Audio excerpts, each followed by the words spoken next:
Hi, my name is Chantal Comeau and I'm an English teacher at Argumentative, and today's pedagogical capsule is on argumentative writing. This can also be called persuasive writing or persuasive speaking, depending on your school. There are different ways to express this. Essentially what you're trying to do is to convince someone of something. So usually we elaborate this at the grade 10 level at Argumentative. So we'll just get this camera in a little closer here. Okay, so to elaborate on this, usually the way it works is the point is to convince someone and get them to agree with you to sway their opinion. So if you're going to convince someone of something, you need to be convinced yourself. So it's good to be firm and to stand your ground. So the words like think and believe somewhat weaken your point. You can use these words in the middle of your paragraph in the written form, but if you can avoid it, it might be even better. It's also an intellectual or a logical approach. This means we want to remove emotion from the equation. So let's pretend that you are upset that your shirt at Christmas time didn't fit. You go to Walmart to return it. You arrive at the cash and you don't have a receipt. So if you approach the cashier in a logical way without emotion, you will probably get to return your item without the receipt. They may make an exception. However, if you arrive with a vocabulary that is aggressive or vulgar, you slam your fist on the counter and you insist you deserve something for free, for example, there's not a very good chance you're going to get what you want. So if you are logical, you approach it, you give examples, there's a good chance you'll be able to convince people to give you free stuff or to agree with your opinion. So usually there's a prescribed pattern to follow. The pattern that we have here, we want 10 sentences in the written form. Usually this means you'll probably get to about 175 or 200 words. Sentences, take note that this does not mean lines. So this could be up to a page and a half depending on how fat your writing is and if you're going to double space, which usually that is the protocol that we ask for. So this is the pattern. You have your opening sentence, which presents your idea, and you choose one side of the issue. So if you say smoking in public is unacceptable, it is clear, it is one-sided, and you must choose one side or the other. Sometimes in French class, they will ask that you propose ideas from the opposite point of view, but in English class, this is way too short. You only have 10 sentences. You stick to the one side and that's it. The sentence as well needs to be short and strong. So we're looking for an adverb or two that ends in ly that really reinforces that one-sided view. From there, we would like first of all, one way, some kind of a transition word, your signal lights to make sure that it's clear where you're going with your idea. Sometimes you can number it, first of all, second of all, that's up to you. And then you present the general idea of your first argument. And then afterward, you would do the same for your second argument. So it needs to be clear what you're going to talk about before you get to the because and before you get to the explaining and giving proof. We will review this in a minute with a few examples. So you would do this twice. So you would do first of all, second of all, and you would have two ideas. You choose two arguments or 2 points. And then the closing sentence to conclude, etc. And it should be similar to the opening sentence. So here would say, all in all, smoking in public is absolutely blank. So you would repeat from the opening sentence. So this is your pattern, and we're going to be seeing this several times throughout the video.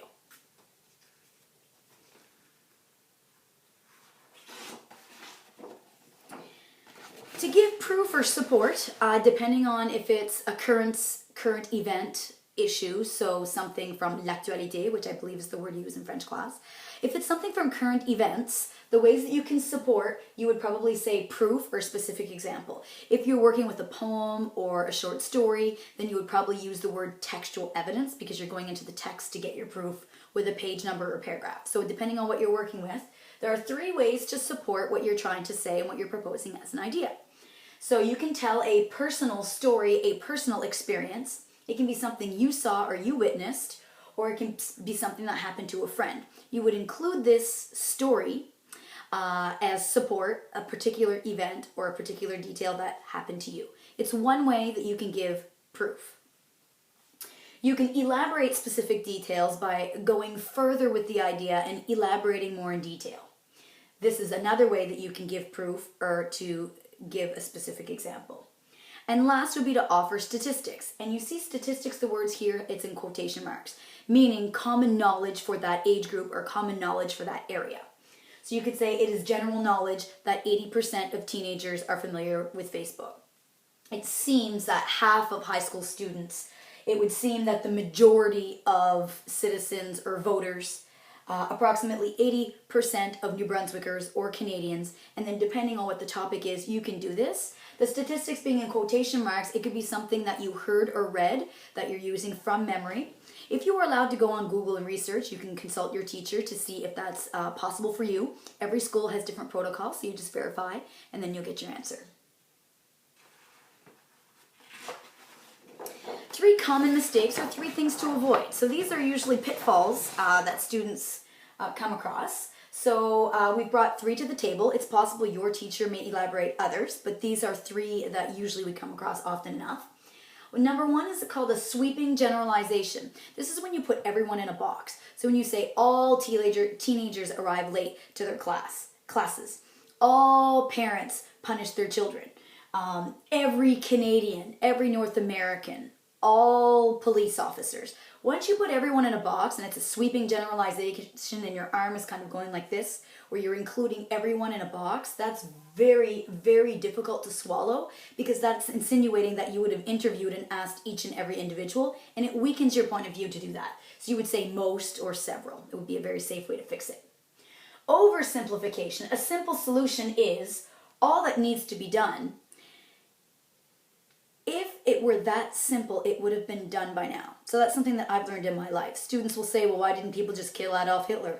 World War II wouldn't have happened. Well, of course, there are thousands of people that would have thought of that, and maybe even a few that would have tried. But very rarely are things simple. We live in a complex world with layers and layers of complications. So anything that we give you in class to elaborate on or to write about will be something complicated. So very rarely will there ever be a simple solution. So this is to be avoided almost at all costs. And of course, slanted language. This insinuates either lack of vocabulary or emotions get in the way. So if you say it's stupid to be punished for arriving late, or it's so dumb to be pulled over by a police officer to receive a speeding ticket, this shows either lack of vocabulary or your emotions are getting in the way. So at that point in time, it would be a good idea to stop and see if you can look up other words, because people very rarely will react in a positive way to someone who is so emotionally charged, and we'd like to remove that from the equation when you're trying to convince people of stuff or to get free stuff, whatever it might be. Okay, so we're just going to review the form one last time and then we'll get to a few examples. So this is what your form would look like if your answer were written out. So you would have your opening sentence, which we had a look at already. You can explain and then give textual evidence or give a specific example or vice versa. So depending on personal style, that's where that would come in. Depending on what you feel like doing for that particular issue, you would have the choice. So you could explain for 2 sentences minimum, your personal explanations, your own words. So you're going to use the best words that you can at the level that you're at. And then from there, you would go and you would get your proof, or you would elaborate a specific example. So here, that's where you would do your statistics, tell a personal story, or if it's with textual evidence with a story or a poem, then you would go right into the page of the paragraph and you could copy to get your proof. And then you repeat the process again. So second idea, second explanation, 2 or 3 lines, and then the closing sentence to finish, to conclude, and then you have the ending sentence. And in total, this should all come to 10 sentences, which is about 175 to 200 words, depending. Now we're going to see 2 topics that are current events. So this is something dans l'actualité, so this is something that you could probably elaborate on without having to read or research any further. So it could be an open opinion about the world or about people. This one has to do with physical education. Physical education should undoubtedly be an everyday class all year round in school. So you have your opening sentence, you've got your ly to reinforce, you've got your should, which is one-sided, and it is one idea. Then we have your transition word. So the first reason, so you're going to enumerate, there should be 2 ideas in the whole paragraph. So the first reason is that it helps students' concentration and academic studies. So the following 3 lines will be explanations and an example to go with the students' concentration and academic studies. For example, signal light, now we know we're going to our specific example. Students with ADHD would absolutely benefit from this because they need to burn energy in order to concentrate in class. As well, Gym class would help with students' performances and results on tests and exams, which would indirectly increase the school's average for provincial ratings. So this all has to do with the first idea. Now, of course, if this were written out, we would have a second reason, an explanation, proof, and then a closing sentence. So I'm only going through the first half with you, just to give you an idea. Here is one about hunting. So it's another current event issue.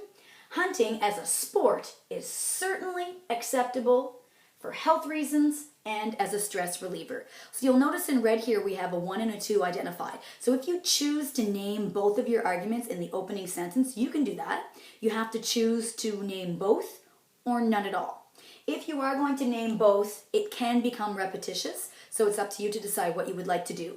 Technically, this would mean we could put a period here and it would be done. Hunting as a sport is certainly acceptable, and then we would get to the first of all or firstly immediately after that, and that would be okay. As a first point, hunting is excellent exercise. So now for the rest, we're expecting 2 or 3 sentences as explanations and then proof to go that it's excellent exercise. That's what we're expecting.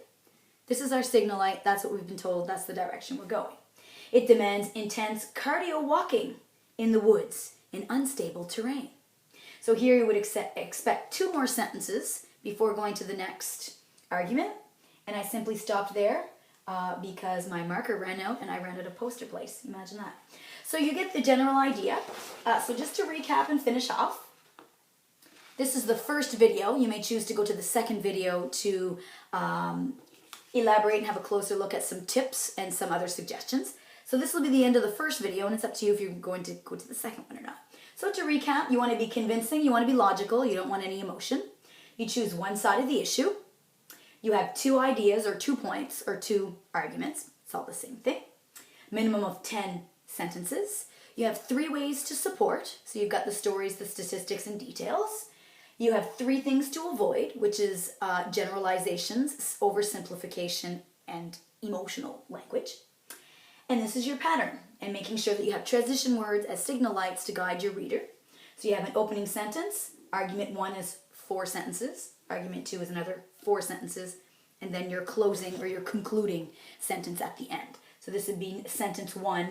You'd have 4 here, and then that would be sentence 10. Thanks for your attention this afternoon, and this concludes the pedagogical capsule for argumentative writing. Thank you.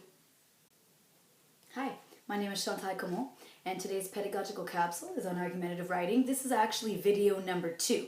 So the previous video elaborated on the pattern and the focal point and why we like to be persuasive. Essentially, it's to get free things or to convince people.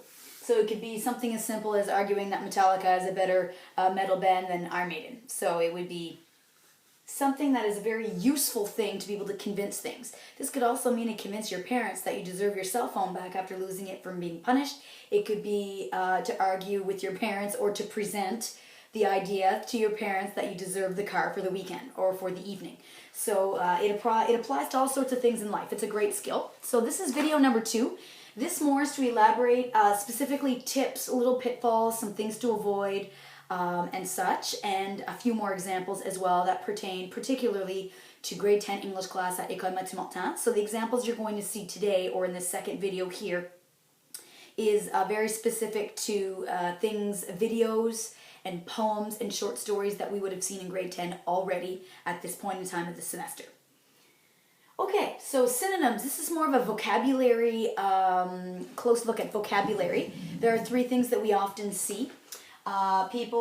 Students who tend to be a little on the lazy side, or this is considered lazy vocabulary, excuse me, not the students, the vocabulary lazy. This is vocabulary that is unclear and vocabulary that is informal. So these are the 3 that we're going to look at. So I've seen this oftentimes where students will say people should, or students should, citizens should. What is right and what is wrong is an individual perspective, and it needs to be presented as such. So you would say this needs to change. People need to understand. Students need to accept. Parents need to consider or think, etc. So this is what we would like to do, is avoid this. This is the word that should appear in the opening sentence. But when it comes to the explanation part, then we don't want to see it any longer. Really, this is for the beginning and the ending. The middle is the elaborating, and we are going to use different words in the middle of the chunk of the paragraph. Something that is unclear, oftentimes students will say they need to see, they, but it's unclear. Do you mean the mayor? Do you mean the principals, citizens, Canadians, Maritimers, teenagers, students at Matthew Martin, students at Moncton High? Who are you referring to? This happens an awful lot. You need to be specific with your vocabulary. Who are you referring to? And last, some informal things that we sometimes see.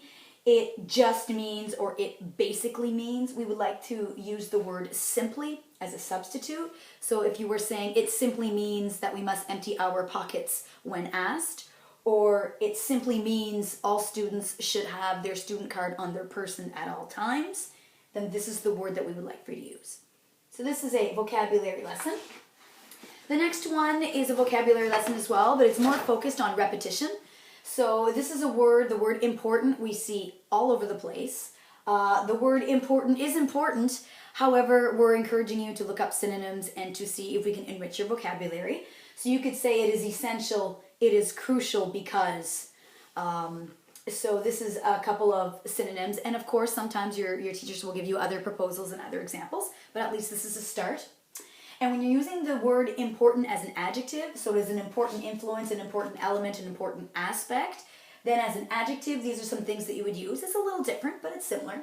It is a considerable influence, a significant aspect, a meaningful part of a notable influence. So here are 4 substitutes that you could potentially use as the word adjective, as the word important as an adjective. There we go. All right, so now we're going to go to an example. This was written by one of my students. So what I did is I went into their Hilroy exercises, and you can see the transition words, all the signal lights have been highlighted in yellow. And this was written by a grade 10 student just recently. And it pertains to the suspense unit that we would have seen in class, where we had a look at Edgar Allan Poe, Alfred Hitchcock, and Stephen King, the 3 masters of suspense, as we call them. So here are just the key words to follow through. The part where the dots are, I will simply read from the page. I didn't get everything on the poster, but the pattern, you're already familiar with it because you've already seen the video number 1. So here we have the opening sentence. Alfred Hitchcock is successful in creating suspense in the episode Fog Closing In. So he was also well known as a director of TV shows and movies. So it is very clear he is successful. Firstly, that's our key word to introduce our element. Alfred Hitchcock includes odd characters. And then we have the elaboration here. So I'm now going to go to the Hilroy and read from there. At first, we think the character Ted, who has escaped from a mental hospital, would be the one committing several crimes. As viewers watch, we realize he is there to make us wait, when really there is another character that is psychotic. We simply wait to see what is coming as Ted visits a particular house and speaks with a particular woman. This is also foreshadowing. Then we have another sentence to elaborate. Secondly, Alfred Hitchcock makes viewers wait. This is also considered withholding information or delay. It's all the same thing. And then to continue from here, everyone or most viewers thought that Ted would be the one to crack and melt in the moment. He would maybe even injure or kill the other character named Marie. So as viewers, we are waiting for him to be the one to do something. We are scrutinizing and analyzing his behavior, when really all along there is something going on with another character. And then there is a surprise soon after. To finish, in the episode Fog Closing In, we really see different types of suspense that are successful. So the closing and the opening sentence are very similar. Okay. Something else to note in this particular paragraph, we have firstly and secondly, but they are very often overused. So oftentimes teachers will give charts or substitute lists for connectors to enumerate arguments to keep everything in order. So here is one of them. You can say several other things besides firstly and secondly. You can say in the first place, in the second place, as a first remark, as a second remark, as a first point or as a first argument, and then the second one, so on and so forth. So it's just for you to keep in mind that it's good to take a few minutes to substitute some of your transition words to make an effort when it comes to vocabulary. Oftentimes, a whole 10 marks on 100 are reserved just for the effort for vocabulary. So it's something that you could take the time to have a look at. Now we're going to have a look at another example. It is possible you are not familiar with Ayn Rand. So she is a Russian-born author that came to the USA and wrote several books. In my grade 10 class this semester, we read Anthem by Ayn Rand. And then I got the students to write an argumentative paragraph proving or arguing whether or not her personal interviews should be shown in class. So it's one thing to read the book, which is grade 10 level, but the interviews online on YouTube are herself, the author, speaking, and she has a very high level vocabulary. And as well, she has a thick Russian accent, which is sometimes difficult to follow. But anyhow, I asked the students to elaborate and write a paragraph in their Hilroy. So this is one student's essay. So it starts, students at Matthew Martin should definitely watch Ayn Rand interviews. One reason is, and then we're expecting explanations and proof. Another reason is, and then we're expecting explanations and proof. And then you have your concluding sentence. So I will now take the copy and I'll read a few sentences from here in the middle, just to elaborate what the student has said. So one reason is, in the 10th grade, students are usually at the age where they question themselves and what philosophies and ideas they should follow in their lives. In the interviews, Ayn Rand explains her philosophy that we should take care of ourselves first. Then, if we choose to, we can then help others once our personal needs are met. In this philosophy, it is encouraged to be selfish. And if you aren't, where will you maybe go in life? According to Ayn Rand, not very far and not with much happiness. Students should watch these videos because they help us better understand life in general. So those are the 4 sentences here with the proof to go with it from the interview. Then we're at another reason. Another reason students should watch these interviews is to expand the students' minds with vocabulary and knowledge. Ayn Rand uses complex vocabulary that most don't understand right away. But by searching these words online or in a dictionary and getting them on paper, breaking down the sentences, I believe students will increase their vocabulary and their intelligence. For example, I did not know what altruism meant. After looking it up, I realized it means to sacrifice yourself for others. And this is an idea that Ayn Rand does not agree with. To conclude, and then this is copied from the page, to conclude, it would be very helpful for students to watch Ayn Rand interviews. So that is the student's opinion for that. Sometimes I get the question right here where they have to explain. Some people write the one sentence to the point and they say, well, I'm not sure what else to add. So the next poster is one kind of tip or one way to add explanations. Here are some template sentences that you could use. Sometimes your teachers will give you other lists or other possibilities. Some people see this as, to students, to me, to teenagers, this all seems or this all means ... So then you would elaborate. In other words, this is a very popular one where you reformulate in a different way to reinforce what you're saying. Actually, same idea. In reality or really, and then same idea. So these are repetition, groups of words that you can use in your argumentative paragraphs in your writing.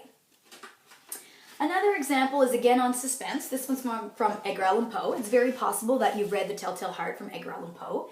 And this is a paragraph written by a student concerning this. Opening sentence, here we go. Edgar Allan Poe undoubtedly creates suspense in The Telltale Heart. One way, and it's underlined in red, so this is our signal light, one way or one argument, is to invent a psychotic protagonist. Then you have explanations with proof, which I'll read from the page in a minute. A second way is to use a very slow pace to tell us the story. I will read the explanations and the proof in a second. All in all, and then you have your concluding sentence. So let's go back up here. One way is to invent a psychotic character. I will now read directly from the student's copy, and as you can see, the transition words have been highlighted in yellow to reinforce the idea that there are signal lights to guide the reader. He uses the insane obsession of the protagonist's neighbor's eagle eye to pull readers into the intrigue and into the suspense. As Poe wrote on page 103, which is highlighted in yellow because that's just propose your example, one of his eyes resembled that of a vulture. Whenever it fell upon me, my blood ran cold, and by so many degrees. I made up my mind to take the life of the old man and thus rid myself of the eye forever. This indicates to us very well that this person is deranged. This creates suspense by forcing us to be somewhat afraid or uneasy with this character. A second way to create suspense is to slow the pace down. He adds many details and inserts several repetitions. By this, I mean that the psychotic character had a routine, and he would repeat this every night for 7 days in a row. This routine consisted of entering his old neighbor's house, walking up to his room at midnight, standing and staring at him for 1 hour, and then finally returning home, as we read on page 104. This makes us wait. It makes us question what will happen next. This is a very suspenseful method. All in all, unlike modern authors or unlike authors today, Poe did not use gore, nor did he use blood to scare people. He simply digs deeper into the human mind, which is the best type of suspense.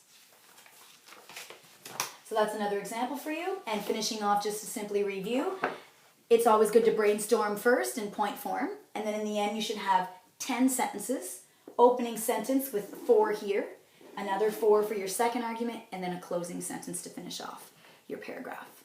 Thanks so much for listening. This concludes the pedagogical capsule for argumentative writing.